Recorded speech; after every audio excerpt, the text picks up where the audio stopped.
सो hi everyone, welcome अपने unique mindset classes में। कैसे हैं आप लोग? बढ़िया है ना? तो उम्मीद है कि आप लोग अच्छे होंगे। ठीक है। हाँ। तो हम लोग जो किसके बारे में पढ़ रहे थे, हम लोग ब्लड के बारे में पढ़ रहे थे। ठीक है ना? तो हम लोग ब्लड के बारे में कुछ जो टॉपिक है हम लोग कंप्लीट कर चुके हैं। ठीक है ना?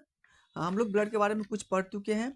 और हम लोग जो आज की क्लास में जो हम लोग पढ़ेंगे, जो कि ब्लड्स के बारे में पढ़ेंगे और इसमें कंपोजिशंस क्या क्या होता है ब्लड में। ठीक है ना? ब्लड में क्या क्या कंपोजिशन होता है, इसके बारे में हम लोग आज की क्लास में पढ़ेंगे। और आज का जो है आपको कंप्लीट हो जाएगा ब्लड चैप्टर। ठीक है ना? हाँ, तो जो भी स्टूडेंट मेरे चैनल पे न्यू है तो जाइए आप, ठीक है ना, मेरे प्रीवियस क्लास लगाइए। और जो भी क्लास नहीं लगाओगे आप लोग डेफिनेटली लगाइए, क्योंकि आपको यहाँ से क्वेश्चन, हर एक क्वेश्चन पूछा जाता है यूपी नेट एग्जाम में। ठीक है ना?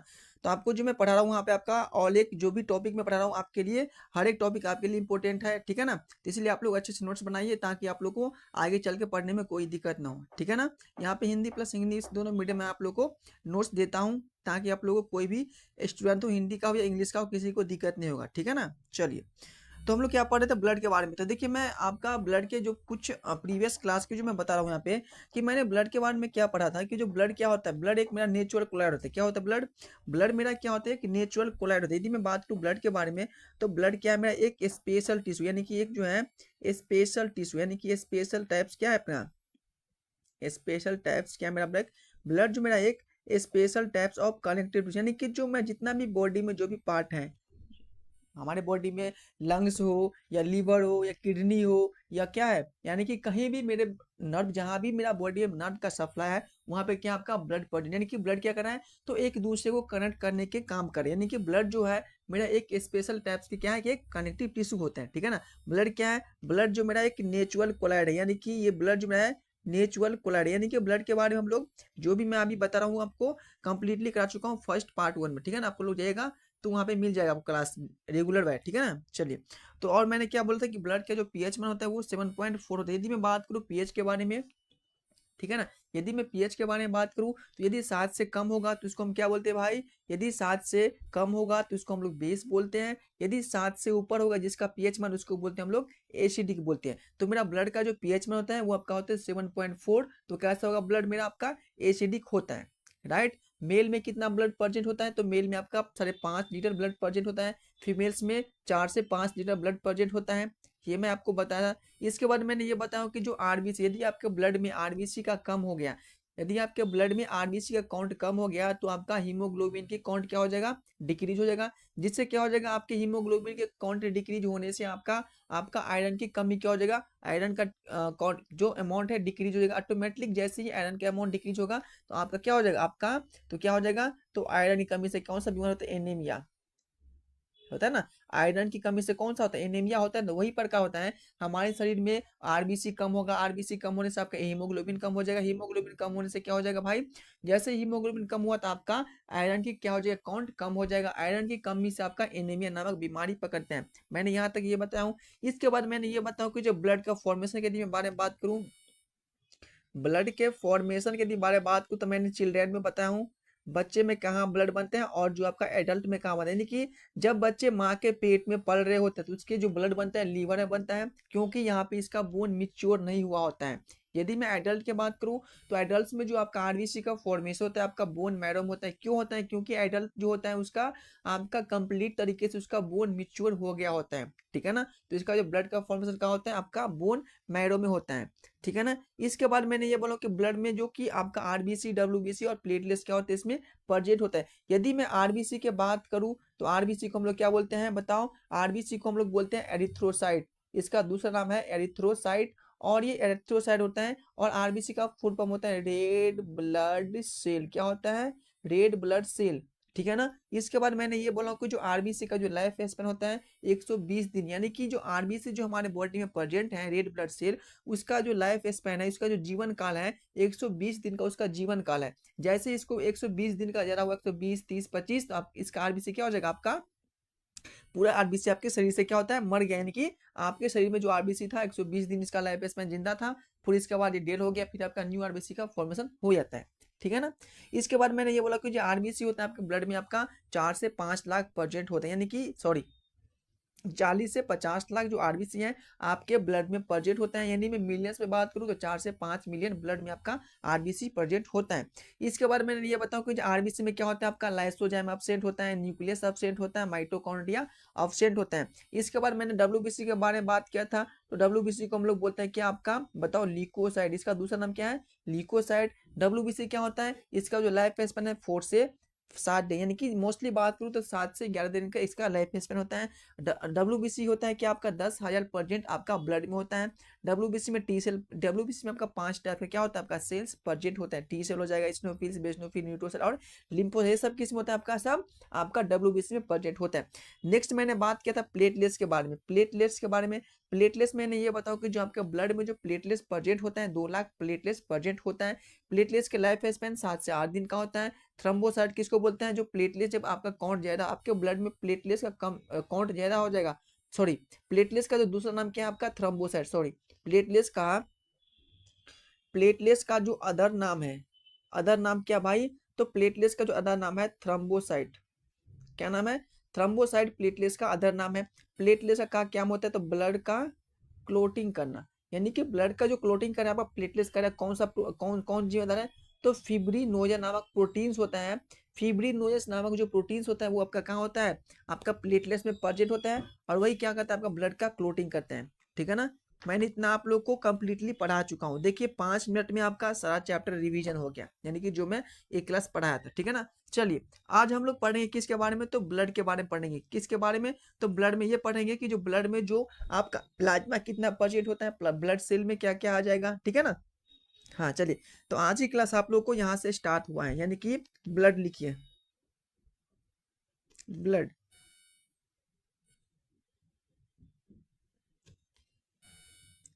आपका क्लास यहाँ से आज डेफिनेटली स्टार्ट हो गया है। ठीक है ना, किसके बारे में, तो ब्लड के बारे में पढ़ेंगे। तो मैंने यहाँ पे क्या पढ़ूंगा कि ब्लड, ब्लड में क्या होता है, तो ब्लड में जो आपका होता है प्लाज्मा होता है प्रेजेंट,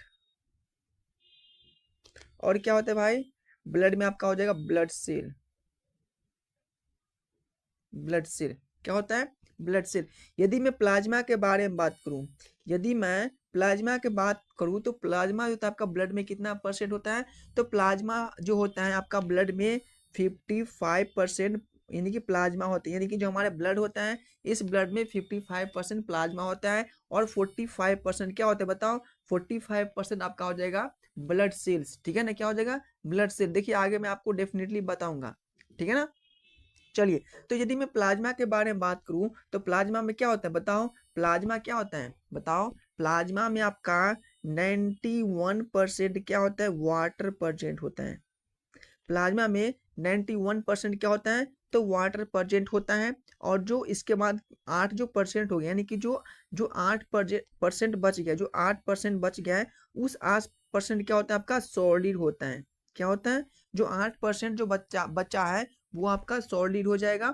इस सॉलिड में क्या होता है, कुछ होता है आपका ऑर्गेनिक कंपाउंड, और एक होता है इनऑर्गेनिक कंपोनेंट, यानी कि इस सॉलिड में आपका दो हो जाएगा, एक हो जाएगा आपका ऑर्गेनिक कंपोनेंट, और एक आपका हो जाएगा इनऑर्गेनिक कंपोनेंट। ठीक है ना, एक क्या हो जाएगा, एक हो जाएगा ऑर्गेनिक कंपोनेंट, और एक हो जाएगा आपका इनऑर्गेनिक कंपोनेंट्स। किस में हो जाएगा, तो प्लाज्मा में हो जाएगा। मैंने क्या बताया यहाँ पे कि जो प्लाज्मा है, ध्यान से सुनिएगा क्या कह रहा हूं मैं। देखिए जो आपका प्लाज्मा है, जो प्लाज्मा कितना होता है प्रेजेंट आपके ब्लड में, 55%। प्लाज्मा में क्या होता है, 91% वाटर प्रेजेंट होता है, और 8% आपका सॉलिड प्रेजेंट होता है। यदि मैं सॉलिड की बात करूं, तो सॉलिड में क्या होता है आपका यानी कि सॉलिड में आपका हो जाएगा, सॉरी नहीं 9% हो जाएगा, 9%। सॉलिड में आपका 8% क्या हो जाएगा, तो ऑर्गेनिक कंपोनेंट, और जो 1% बचा आपका हो जाएगा इनऑर्गेनिक कंपोनेंट। यदि मैं ऑर्गेनिक के बारे में बात करूं, तो ऑर्गेनिक में क्या क्या आ जाएगा, आपका प्रोटीन्स आ जाएगा, कार्बोहाइड्रेट्स आ जाएगा। ठीक है ना, प्रोटीन्स में कौन कौन रहेगा, तो आपका हो जाएगा कौन कौन, फिब्रिनोजेंस, एल्ब्यूमिन्स और ग्लोबुलिन्स, यानी कि 3 टाइप्स का प्रोटीन जो होता है कहाँ पे प्रेजेंट होता है, तो आपका ऑर्गेनिक में। यहाँ आप लोग लिख सकते हैं, यहाँ पे आपका प्रोटीन्स आ जाएगा और कार्बोहाइड्रेट। आप लोग लिख लीजिएगा, मैं यहाँ पे बोल रहा हूँ, आपका ऑर्गेनिक कंपोनेंट में क्या हो जाएगा, आपका प्रोटीन्स आ जाएगा, प्रोटीन्स आ जाएगा और कार्बोहाइड्रेट। यदि मैं प्रोटीन के बारे में बात करूं तो प्रोटीन्स में एक हो जाएगा आपका फिब्रिनोजेंस, एक हो जाएगा आपका ग्लोबिलिन्स और एक हो जाएगा बताओ कौन सा, एल्ब्यूमिन्स। यानी कि 3 टाइप्स का प्रोटीन्स किस में हो जाएगा, इनऑर्गेनिक कंपाउंड में। यदि मैं इनऑर्गेनिक कंपाउंड ऑर्गेनिक कंपाउंड में 3 टाइप्स का प्रोटीन्स प्रेजेंट होता है। यदि मैं इनऑर्गेनिक की बात करूं तो इनऑर्गेनिक में क्या क्या हो जाएगा आपका, सोडियम आ जाएगा, पोटासियम आ जाएगा, सोडियम लिखिए, सोडियम, पोटासियम, कैल्शियम और हाइड्रोकार्बन। हाइड्रोकार्बन यानी कि ये सब जो है आपका किस में आ जाएगा, तो इनऑर्गेनिक कंपाउंड में आ जाएगा। चलिए नेक्स्ट बात आपका है कौन सा, तो ब्लड सेल्स के बारे में। यदि मैं ब्लड सेल्स के बारे में बात करूं तो ब्लड सेल्स में आपका 3 टाइप्स का क्या होता है, सेल्स प्रेजेंट हो जाएगा। एक हो जाएगा आरबीसी हो जाएगा, एक डब्ल्यूबीसी हो जाएगा और एक आपका हो जाएगा प्लेटलेट्स हो जाएगा। कौन सा हो जाएगा, तो प्लेटलेट्स हो जाएगा। यानी कि इन तीनों के बाद में हम लोग प्रीवियस क्लास में डिस्कस कर चुके हैं, आरबीसी क्या होता है, डब्ल्यूबीसी क्या होता है और प्लेटलेट्स क्या होता है। समझ में आ गया। हाँ, तो जो मैं यहाँ पे बताऊं कि ब्लड सेल्स के बारे में जो 55% आपका ब्लड में प्रेजेंट होता है, आरबीसी, डब्ल्यूबीसी और प्लेटलेट्स, इन तीनों के बारे में हम लोग पार्ट 1 जो आपका ब्लड है इसमें फुल्ली डिस्कस कर चुके हैं। लेकिन मैं यहाँ पे ये बता देता हूँ कि जो आरबीसी को हम लोग क्या बोलते हैं, बताओ। आरबीसी को हम लोग बोलते हैं एरिथ्रोसाइट, डब्ल्यूबीसी को बोलते हैं लिकोसाइट और प्लेटलेट्स को बोलते हैं हम लोग थ्रोम्बोसाइट्स। ठीक है ना, थ्रोम्बोसाइट बोलेंगे तो कौन आ जाएगा, प्लेटलेट्स हो जाएगा। लिकोसाइट का मतलब क्या होता है आपका डब्ल्यूबीसी और एरिथ्रोसाइट का मतलब होता है आपका आरबीसी। मैंने यहाँ पे ये भी बताऊं कि जो आरबीसी का जो लाइफ स्पैन होता है 120 डे का होता है, डब्ल्यूबीसी का 7 से 8 दिन का होता है और आपका प्लेटलेट्स का भी आपका 8 से 11 दिन का इसका लाइफ स्पैन होता है। ठीक है ना, चलिए तो आप लोग को पता है कि यहाँ तक सभी को क्लियर, किसी को डाउट नहीं है, नहीं है। चलिए अब हम लोग बात करेंगे कि इसके बारे में, तो डब्ल्यूबीसी की काउंट कम हो जाएगा तो इसको हम लोग क्या बोलते हैं, आरबीसी का काउंट कम हो जाएगा तो इसको हम लोग क्या बोलते हैं, प्लेटलेट्स का काउंट कम हो जाएगा इसको हम लोग क्या बोलते हैं। ठीक है ना, तो चलिए मैं आगे करता हूँ। देखिए यदि मैं बात करूं आरबीसी का काउंट कम हो गया तो इसको हम लोग क्या बोलते हैं, एरिथ्रोसाइटोपिनिया डिजीज बोलते हैं। यानी कि आपके शरीर में यदि ब्लड ज्यादा हो जाएगा या ब्लड का काउंट कम हो जाएगा तो पर भी आपके शरीर में बीमारी पकड़ सकता है। ठीक है ना, तो आप लोग यहाँ पे लिख सकते हैं कि फर्स्ट जो मैंने ये कह रहा हूँ कि जो आरबीसी यदि जो रेड ब्लड सेल का जो काउंट कम हो जाए तो इसको हम लोग क्या बोलते हैं, एरिथ्रोसाइटोपिनिया। लिख लीजिए, एरिथ्रोसाइटोपिनिया। पीनिया वर्ड का मतलब होता है लो, यानी कि पीनिया वर्ड का मतलब क्या होता है, कोई चीज का कमी आ रहा है तो यहाँ पे क्या हो जाएगा आपका पीनिया। तो वर्ड आप लोग, यह मेडिकल टर्म है, पीनिया वर्ड का मतलब होता है कोई चीज का अमाउंट कम हो रहा है मेरी बॉडी में। ठीक है ना, तो आरबीसी का जो अमाउंट कम हो जाएगा मेरे शरीर में तो आपका एरिथ्रोसाइटोपिनिया नामक बीमारी पकड़ लेगा। यदि मैं डब्ल्यूबीसी की बात करूं, यदि डब्ल्यूबीसी का काउंट लो हो जाए तो कौन सी बीमारी हो जाएगा, ल्यूकोसाइटोपिनिया। ल्यूकोसाइटोपिनिया यानी कि ल्यूकोसाइटोपिनिया नामक बीमारी आपके हो सकता है। कब हो जाएगा, जब आपके शरीर में, जब आपके ब्लड का कमी, कौन सी ब्लड, तो डब्ल्यूबीसी का ब्लड की कमी हो जाएगा तो ल्यूकोसाइटोपिनिया नामक बीमारी आपका पकड़ लेता है शरीर में। ठीक है ना, चलिए नेक्स्ट आपका आता है थ्रोम्बोसाइटो यानी कि प्लेटलेट्स। प्लेटलेट्स प्लेटलेट्स का अमाउंट कम हो गया, यानी प्लेटलेट्स का अमाउंट कम हो गया आपके ब्लड में तो आपका थ्रोम्बोसाइटोपिनिया,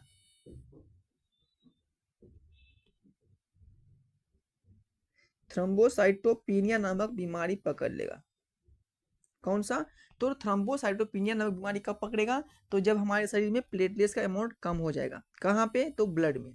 ठीक है ना, तो ये तीनों जो मैं दिखाया बहुत इंपॉर्टेंट है। ठीक है ना, ये तीनों बात जो आपका बहुत इंपॉर्टेंट है। ठीक है ना, मैंने फर्स्ट बोला हूँ कि यदि आपके शरीर में आरबीसी की कमी हो गया, यदि आपके शरीर में आरबीसी का अमाउंट कम हो गया तो आपको हो जाएगा एरिथ्रोसाइटोपिनिया नामक बीमारी पकड़ लेता है। नेक्स्ट मैंने ये कहा हूं कि आपके शरीर में डब्ल्यूबीसी की काउंट कम हो जाएगा, आपके ब्लड में कम हो गया तो आपका ल्यूकोसाइटोपिनिया नामक बीमारी पकड़ लेता है। यदि आपके ब्लड में प्लेटलेट्स की कमी आ गया है तो आपका थ्रोम्बोसाइटोपिनिया नामक बीमारी पकड़ सकता है। ठीक है ना, यदि आपके शरीर में ब्लड कम हो गया तो ऊपर बीमारी हो जाएगा, यदि आपके शरीर में ब्लड की अमाउंट ज्यादा हो गया तो ऊपर भी बीमारी पकड़ सकते हैं। ठीक है ना, एक मेंटेन होना चाहिए, ये नहीं कि कम हो ज्यादा हो, एक मेंटेन में होना चाहिए हमारे शरीर में ब्लड, ना कि ज्यादा। कुछ लोग बोलते हैं कि हमारे शरीर में ब्लड ज्यादा है, नहीं भाई, इससे कुछ नहीं होता है। ज्यादा होगा तो ऊपर भी आपको नुकसान करेगा, कम है आपके शरीर में तो ऊपर भी नुकसान करेगा, लेकिन एक एवरेज पे है तो कोई नुकसान नहीं होगा, ना कम है ना ज़्यादा, एक एवरेज मेंटेन कर रहा है ब्लड, तो आपके शरीर में काफ़ी ये मोस्ट है और आप हेल्थी हैं, ठीक है ना। चलिए नेक्स्ट हम लोग ये बात करेंगे कि आपके शरीर में डब्ल्यूबीसी का ज़्यादा, सॉरी आरबीसी ज़्यादा हो गए। यदि फर्स्ट लिखिए कि आरबीसी का अमाउंट हाई हो गया कहाँ पे, तो आपके ब्लड में, तो कौन सी बीमारी होगा बताओ, तो पोलीसाइथोमिया होगा, पोलीसाइथोमिया होगा, यानी कौन सा, तो पोलीसाइथोमिया नाम बीमारी कब हो जाएगा बताओ, पोलीसाइथोमिया नाम बीमारी कब होगा, तब आपके शरीर में जब आपका आरबीसी की अमाउंट काफी ज्यादा हो जाएगा, ठीक है ना। नेक्स्ट है, यदि डब्ल्यूबीसी का अमाउंट हाई हो गया आपके ब्लड में, तो कौन सी बीमारी होगा, तो आपका हो जाएगा ल्यूकेमिया, ल्यूकेमिया समझते हो ना, ल्यूकेमिया कैंसर, ठीक है ना। तो यदि आपके शरीर में ब्लड में डब्ल्यूबीसी का अमाउंट ज्यादा हो गया, तो आपको ल्यूकीमिया नामक बीमारी पकड़ सकता है। तो इसीलिए ये बात जरूरी नहीं है कि आपके शरीर में ब्लड ज्यादा होना चाहिए या आपका एकदम से कमी ना हो, ठीक है ना। एवरेज में है तो आप एकदम फिट है, नहीं एवरेज में है तो आपका कोई इसका उपाय नहीं कर सकता हो, ठीक है ना। चलिए समझ गए, हाँ। चलिए तो मैं अब बात करूंगा जो कि अब नेक्स्ट मेरा प्लाज्मा, प्लाज्मा में कौन सा एंटीबॉडी होता है बताओ, प्लाज्मा में कौन सा एंटीबॉडी प्रेजेंट होता है, प्लाज्मा में जो आपका एंटीबॉडी प्रेजेंट होता है वो होता है आपका आईजी, यानी कि आईजी नामक एंटीबॉडी आपको प्लाज्मा में देखने को मिलेगा, समझ में आ गया। आईजी नामक एंटीबॉडी कहाँ प्रेजेंट होता है, तो प्लाज्मा में आईजी नामक एंटीबॉडी प्रेजेंट होता है। तो मैंने यहाँ पे क्या कहा हूँ, तो मैंने यहाँ पे यही पढ़ाया हो कि जो आरबीसी के अमाउंट कम हो गया मेरे शरीर में, तो ल्यूकोसाइटोपिनिया नामक बीमारी पकड़ लेगा। यदि डब्ल्यूबीसी का अमाउंट कम हो गया हमारे शरीर में, तो ल्यूकोसाइटोपिनिया नामक बीमारी पकड़ सकता है। यदि प्लेटलेट्स की अमाउंट हमारे शरीर में कम हो गया, तो आपका थ्रोम्बोसाइटोपिनिया नामक बीमारी पकड़ सकता है, ठीक है ना। एक कंडीशन ये हो गया।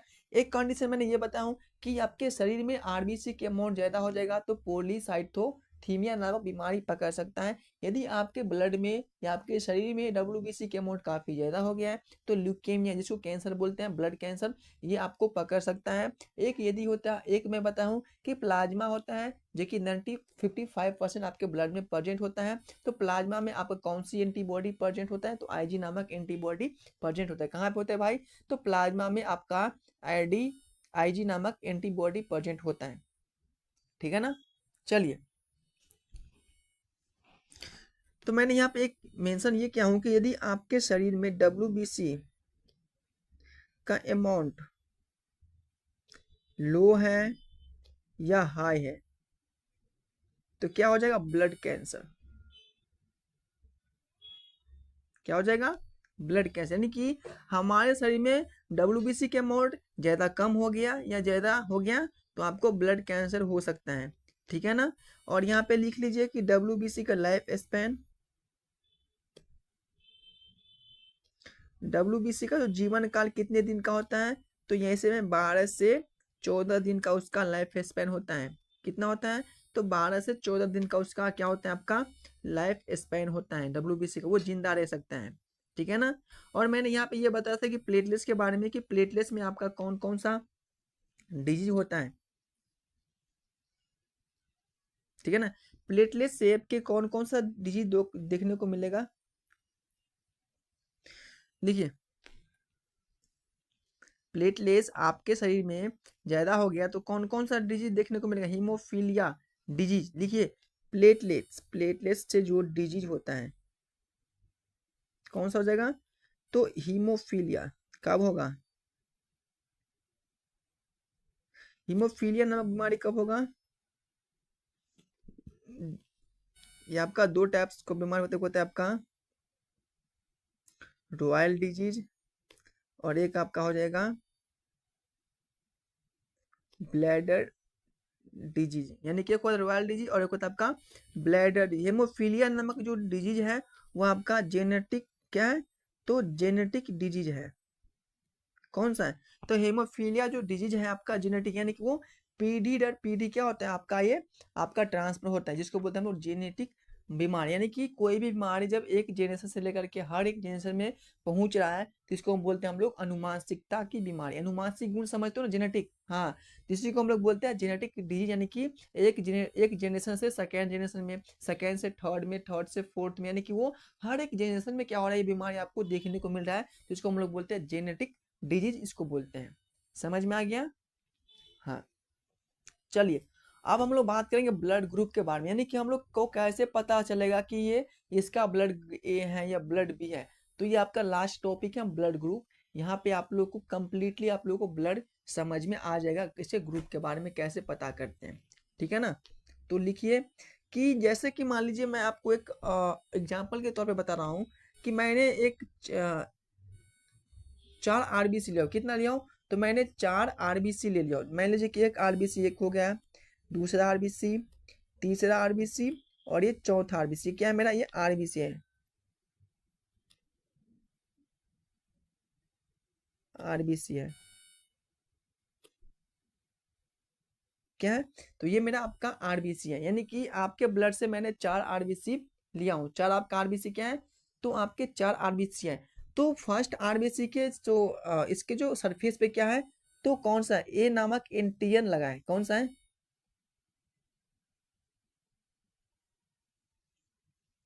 कौन सा बताओ। इस पे जो है फर्स्ट वाले पे मान मान लो कि इस पे ए नामक एंटीजन प्रेजेंट है, कौन सा है, तो ए नामक एंटीजन प्रेजेंट है। इस पे कौन सा एंटीजन है, ए एंटीजन रहेगा। सेकेंड वाले पे कौन सा हो जाएगा, तो बी एंटीजन, इस पे बी एंटीजन प्रेजेंट है। तीसरे वाले पे कौन हो जाएगा, तो तीसरे बार वाले पे जो एंटीजन है आपका ए बी है। और चौथे वाले पे क्या है आपका, नो एंटीजन,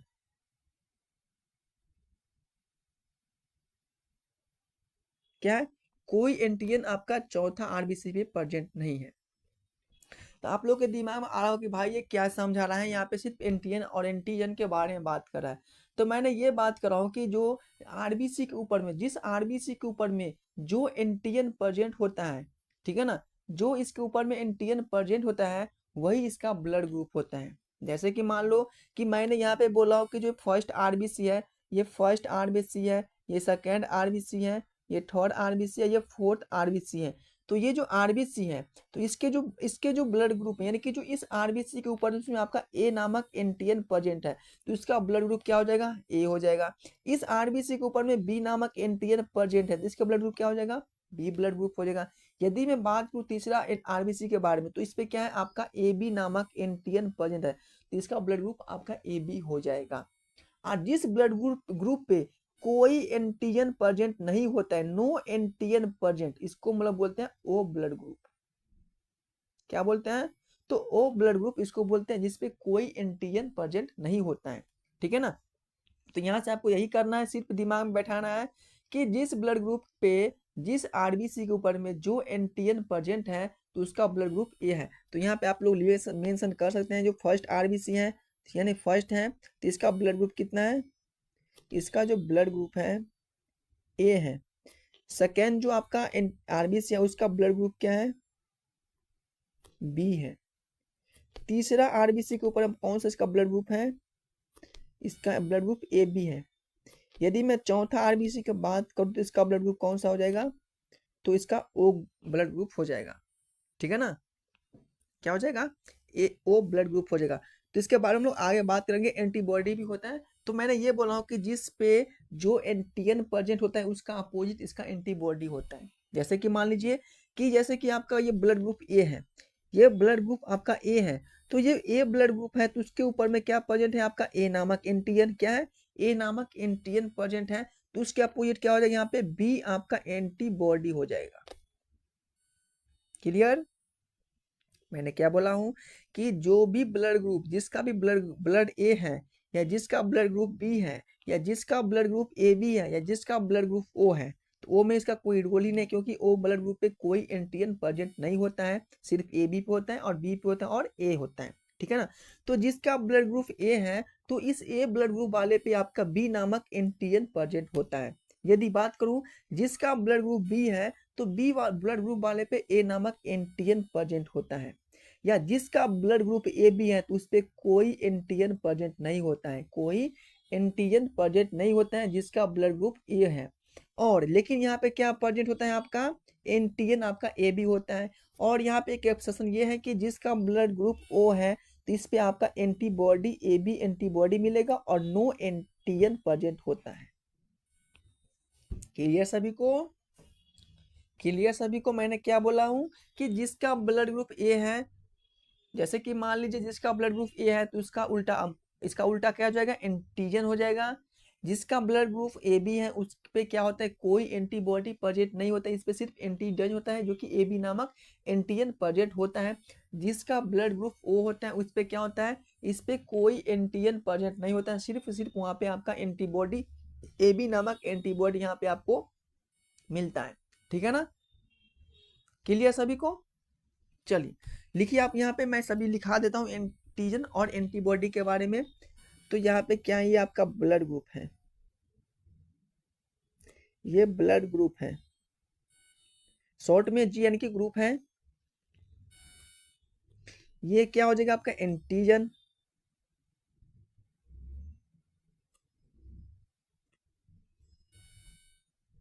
ये आपका एंटीबॉडी हो जाएगा,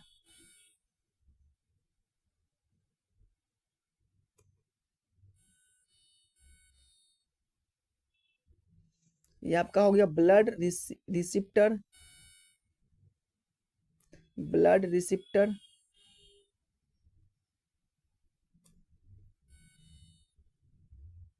और ये हो गया ब्लड डोनर, ब्लड डोनर। मैंने यहाँ पे कितना खाना बनाऊं, तो 5 खाना बनाऊं। कितना, तो 5, मैंने 5 बॉक्स बनाए, यानी कि एक मैं लिखा हूं, एक ब्लड ग्रुप के बारे में लिखा हूं, एक एंटीजेंस के बारे में लिखा हूं, एक एंटीबॉडी है, एक आपका ब्लड रिसीव, यानी कि जो ब्लड रिसीव करे, यानी कि कौन सा ब्लड ग्रुप कौन सा ब्लड को रिसीव कर सकता है ये मैं लिखा हूं। और कौन ब्लड ग्रुप किस किस को डोनेट कर सकता है, कौन कौन से पर्सन ए को डोनेट कर सकता है, या बी को, या ए बी को, या ओ को, ये मैं यहाँ पे लिखा हूँ। ठीक है ना? तो मैंने सबसे पहले बात करता हूँ ए ब्लड ग्रुप के बारे में। देखिए जैसे मान लीजिए कि इसका ब्लड ग्रुप ए है तो इस पे कौन सा एंटीजन होगा, मैंने क्या बोला, इसका एंटीजन ए हो जाएगा। क्या हो जाएगा, इसका एंटीजन ए हो जाएगा। लेकिन मैं एंटीबॉडी के बारे में बात करूं तो इसका एंटीबॉडी इसका अपोजिट ए बी हो गया। क्या हो गया, बी हो गया। ठीक है ना? यदि मैं बात करूं जिसका ब्लड ग्रुप ए है तो वो सिर्फ आपको ए को डोनेट कर सकता है और ए से ये ले भी सकता है।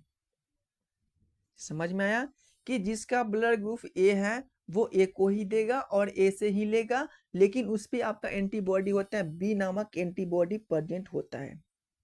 समझ में आया? चलिए नेक्स्ट बात करता हूं कि जिसका ब्लड बी है, जिसका ब्लड ग्रुप बी है तो उस पे आपका बी नामक एंटीजन प्रेजेंट होता है, लेकिन इसके अपोजिट क्या होता है, इसका एंटीबॉडी होता है और ये सिर्फ वो बी को दे सकते हैं और बी से ही ले सकता है। Is that clear? Is that clear सभी को? बताओ। मैंने यहाँ पे ये बोला हूँ कि जिसका ब्लड ग्रुप बी है वो इस पे बी नामक एंटीजन प्रेजेंट होता है, इसके उल्टा आपका ए नामक एंटीबॉडी हो जाएगा और ये बी को ही दे सकते हैं और बी वाले पर्सन से ही आपका ब्लड ले सकते हैं। समझ में आ गया? चलिए नेक्स्ट है आपका ए बी ब्लड ग्रुप। मान लीजिए कि जिसका ब्लड ग्रुप ए बी है, जिसका ब्लड ग्रुप ए बी है तो इस पे एंटीजन तो ए बी रहेगा ही रहेगा, लेकिन एंटीबॉडी इस पे प्रेजेंट नहीं होता है। क्या होगा, इस पे एंटीबॉडी प्रेजेंट नहीं होगा, लेकिन वो आपको किस किस किस को दे सकता है, सॉरी ये किस किस से रिसीव कर सकता है, तो जिसका ब्लड ग्रुप ए बी है तो वो ए बी से भी ले सकता है, बी से भी ले सकते हैं और ए से भी और ओ से भी ले सकता है, लेकिन ये सिर्फ ए बी वाले को दे सकते हैं। देखिए कितना चालाक ये ब्लड ग्रुप है ए बी, यानी कि जिसका ब्लड ग्रुप ए है, जो ब्लड ग्रुप ए वाले जो पर्सन है वो ब्लड आपका ए से भी ले सकता है, बी से भी ले सकता है और ए बी से भी ले सकता है, लेकिन वो सिर्फ डोनेट किसको कर सकता है, यानी कि वो सिर्फ दे किसको सकता है, ए बी ब्लड ग्रुप वाले, तो सिर्फ वो आपको ए बी वाले ब्लड ग्रुप को ही वो डोनेट कर सकता है। समझ में आ गया? बहुत इंपॉर्टेंट है। देखिए मैंने यहाँ पे ये कंफ्यूजन यहाँ पे हो जाता है बहुत बच्चे को कि जिसका ब्लड ग्रुप ए हो बी होता है वो ए बी वाले ले सकते हैं सभी से, ए से भी ले सकते हैं, बी से भी ले सकते हैं और ए बी से भी ले सकते हैं, लेकिन वो डोनेट जो यानी कि वो सिर्फ दे किसको सकता है, तो जिसका ब्लड ग्रुप ए बी होगा सिर्फ इसका ब्लड वही ले सकता है। बताओ क्यों ले सकता है, एक्सेप्शन क्या है, यानी कि यहाँ पे क्या नहीं है भाई, तो यहाँ पे आपका एंटीबॉडी प्रेजेंट नहीं है, और वही एंटीबॉडी प्रेजेंट नहीं होने के कारण क्या है, वो सबसे ले सकता है। लेकिन यहाँ पे एंटीबॉडी प्रेजेंट होता तो वो सबसे नहीं ले सकता, सिर्फ वो ए बी से ही ले सकता था। लेकिन ओ में क्या है, यानी कि ओ में क्या है, जिसका ब्लड ग्रुप ओ होता है इस पे आपका एंटीजन प्रेजेंट नहीं होता है, लेकिन यहाँ पे क्या होता है बताओ, एंटीबॉडी प्रेजेंट होता है। और इसी एंटीबॉडी के कारण वो सिर्फ आपका ओ से रिसीव कर सकता है, लेकिन वो दे किसको सकता है, तो ये ए को भी दे सकता है, बी को भी दे सकता है, ओ को भी दे सकता है, और ए बी वाले को भी दे सकता है। समझ में आ गया, बहुत यहाँ कहानी है। चलिए, तो मैंने यहाँ पे क्या बोला कि जिसका ब्लड ग्रुप ओ है तो ओ है, तो ओ जो वाले सबको दे सकते हैं। बताओ क्यों दे सकते हैं, क्योंकि इस पे एंटीजन प्रेजेंट नहीं होता है। लेकिन मैंने ये बोला हूँ कि जिसके पास जो एंटीजन होता है उसका ब्लड ग्रुप यही होता है, लेकिन यहाँ पे ओ में क्या है, ओ में एंटीजन प्रेजेंट ही नहीं है, तो इसीलिए वो सबको दे सकते हैं। ठीक है ना, इसीलिए वो सबको दे सकता है। चलिए, अब हम लोग बात करें नेक्स्ट बारे में कि ओ ब्लड ग्रुप बारे के बात करते हैं। ओ ब्लड ग्रुप जो होता है इसके बारे में बात करते हैं कि ओ ब्लड ग्रुप होता है वो किसी को डोनेट कर सकता है, लेकिन ए बी वाले हैं सिर्फ ए बी वाले से ही ले सकते हैं, लेकिन वो नहीं, ए बी वाले सबसे ले सकता है, सिर्फ डोनेट ए बी को ही कर सकता है।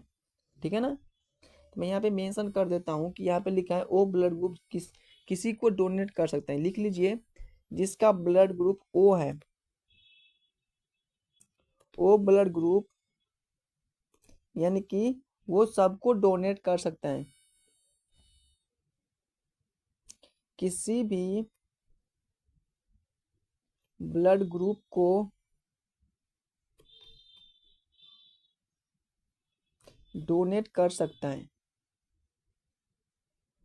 ठीक है ना, यानी कि जिसके पास ओ ब्लड ग्रुप है वो सब ब्लड ग्रुप वाले को दे सकता है।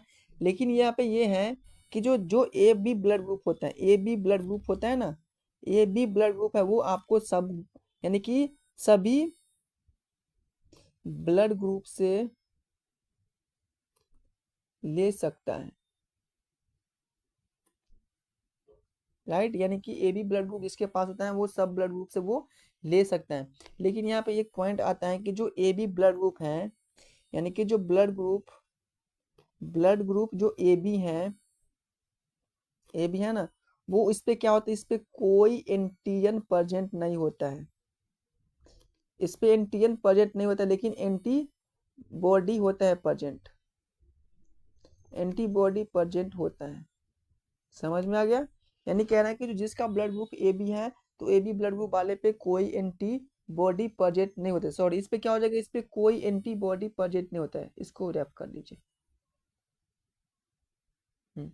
यहाँ पे क्या हो जाएगा, यहाँ पे no antibody present, no antibody present. लेकिन यहाँ पे क्या हो जाएगा, ए बी ब्लड ग्रुप यानी कि जिसका ब्लड ग्रुप ओ है, जिसका ब्लड ग्रुप ओ है उस पे आपका क्या होता है, इस पे नो क्या होगा, इस पे नो एंटीजन प्रेजेंट, इस पे कोई एंटीजन प्रेजेंट नहीं होता है। ठीक है ना, इसके अपोजिट इसमें हो गया। चलिए, अब हम लोग बात करेंगे जो ब्लड ग्रुप को हम लोग डिफाइन कैसे करेंगे कि इसका पॉजिटिव ब्लड ग्रुप है उसका निगेटिव ब्लड ग्रुप है। देखिए यहाँ पे, तो यहाँ पे क्या होता है, सब आर एच फैक्टर की कमाल होता है। ये जो डिफाइन करने का जो काम होता है ये किसका होता है, आर एच फैक्टर जो होता है वही डिफाइन करता है कि किसका ब्लड ग्रुप ओ पॉजिटिव है या किसका ओ निगेटिव है या किसका ए पॉजिटिव है। यानी कि जो ये आर एच फैक्टर है ना, ये जो आर एच फैक्टर है वो कहाँ से लिया गया है, तो मंकी से लिया गया है, मंकी मंकी एंड ह्यूमन में देखा गया है, ह्यूमन में देखा गया है। यानी कि जो आर एच फैक्टर होता है वो आपका मंकी में भी होता है, बंदर में भी होता है और ह्यूमंस में होता है। यहाँ से मैं बात करूँ ब्लड टेस्ट के बारे में, ब्लड टेस्ट के बारे में बात करूँ तो देखिए, यानी कि जैसे कि मान लीजिए कि जिस पे आर एच फैक्टर है, जिस पे आर एच फैक्टर है, यानी कि लिखिए कि जिस पर